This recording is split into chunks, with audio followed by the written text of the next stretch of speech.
In the previous exercise, I showed you how to load the best workflow color settings. In this exercise, I'm going to walk you through how I created those settings so that you have a sense of what's going on. Now, this may seem like it's a bit over your head at this point in time. After all, I haven't showed you a thing about how Illustrator works at this point. However, it's very important to have a sense of what's going on in the background, even if you don't fully understand it, because these color settings are at work inside of all of the Adobe applications. Once you come to terms with them, you'll understand a lot more about what you're doing. So here inside Illustrator, I'm going to go up to the Edit menu and I'm going to choose the Color Settings command. Again, Control-Shift-K, Command-Shift-K on the Mac. And I'm going to switch my settings back to their defaults, which is North America General Purpose 2 here in the States. And by the way, this will show you how I put these settings together as well in case you were having any problems whatsoever loading Best Workflow CS5. Now notice these working spaces, CMYK, which is the color space of the prepress world, meaning cyan, magenta, yellow, and black, black being K, the key color. Most of your illustrations are going to be CMYK illustrations because Illustrator makes the assumption that you ultimately want to print your graphics. That may or may not be true, but that is the assumption Illustrator is making.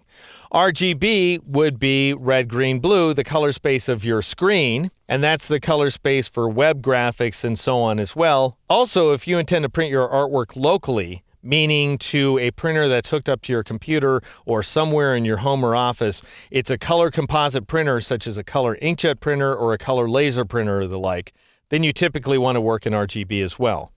More important at this point, because we're going to get into CMYK and RGB in all kinds of detail in later chapters.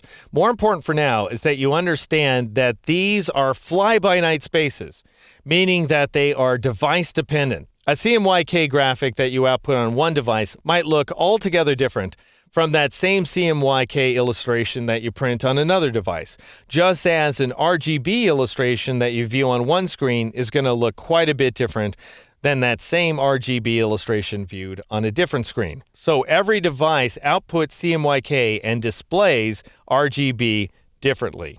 And so what Illustrator and the other Creative Suite applications are trying to do is they're trying to nail down that space so it doesn't vary like crazy. And they do that by using profiles. So the profile tells the source of your colors. So at least what you know, even though they may vary from one device to another, at least the program that's at work on that device knows that the variety of RGB that it should be employing is, for example, sRGB. Well, that's where we run into our first problem, is that sRGB is designed to simulate your run-of-the-mill, old-style PC monitor. And you probably have a much better screen than that. sRGB was designed, by the way, back in the days before modern LCD screens, back in the days when we had those big giant CRT tubes. And so it really is a worst-case scenario space where you're working inside of a best-case scenario application. Illustrator is nothing if not exceedingly powerful. So you want to take advantage of that power by switching to Adobe RGB. Now, some of you may be worried, okay, if I switch to Adobe RGB, and I'm creating web graphics, which really ought to be output to sRGB so that they're ready to display on those worst-case scenario monitors. Is that a good idea? And the answer is yes. You should be creating your artwork in Adobe RGB because that's going to give you the most flexibility and the richest array of colors. And then when you output your image for the web, and there's a specific command that allows you to do that, it will automatically convert your illustrations to sRGB. All right, so we'll come to that later, but for now, just go ahead and choose Adobe RGB there. Or, of course, if you've already loaded Best Workflow, you're just watching along with me to get a sense of what's going on. Next, we drop down to these options, and you leave all of the checkboxes off so that you don't have Illustrator bugging you all the time every time it runs into a profile mismatch. And that is, by the way, what happens when you open an illustration that's profiled one way inside of a workspace that's profiled another. Now, if that doesn't make any sense, don't worry about it. But I'm just telling you that Illustrator is capable of handling multiple color profiles at the same time, so it doesn't need to bug you all the time about them. However, dropping down to the CMYK option right there, I would go ahead and switch it from preserve numbers, ignore linked profiles, to preserve embedded profiles. That's the way I prefer to work. And you're going to get fewer error messages, these little alert messages that come up when you load my sample artwork if you switch CMYK to preserve embedded profiles just like that.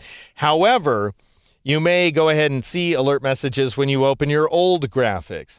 Doesn't matter. If you see one of these weird CMYK preserve embedded profiles error messages when you open up an illustration, just click OK. It can be irritating, but it's nothing to worry about. All right, anyway, I'm going to turn on the advanced mode checkbox, and notice that forces a redraw of the dialog box. That's just the way it is. You want these options set the way they are, except for intent. Now, here's the deal. If you're working with Illustrator and only Illustrator, or a combination of Illustrator and InDesign and Flash, let's say that's your workflow, then relative colorimetric is your best bet, because that's going to keep your colors as close to possible when you switch between radically different color environments such as RGB and CMYK.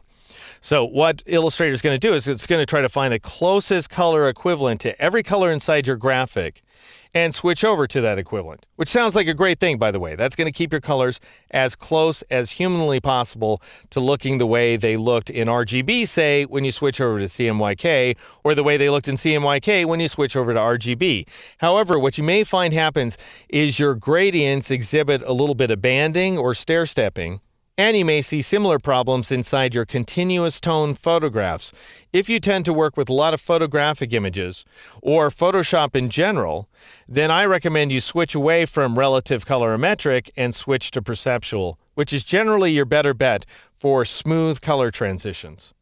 And that's what I've set up, by the way, inside of Best Workflow. So if you switch back up here to Best Workflow CS5, you'll notice that you have RGB set to Adobe RGB, you have intent set to perceptual, and then finally, we still need to switch from preserve numbers, ignore linked profiles, to preserve embedded profiles, and then we are done. That is going to change your settings to custom. Don't worry about it. That's perfectly okay. Click OK in order to accept that modification, and Illustrator is now ready to go.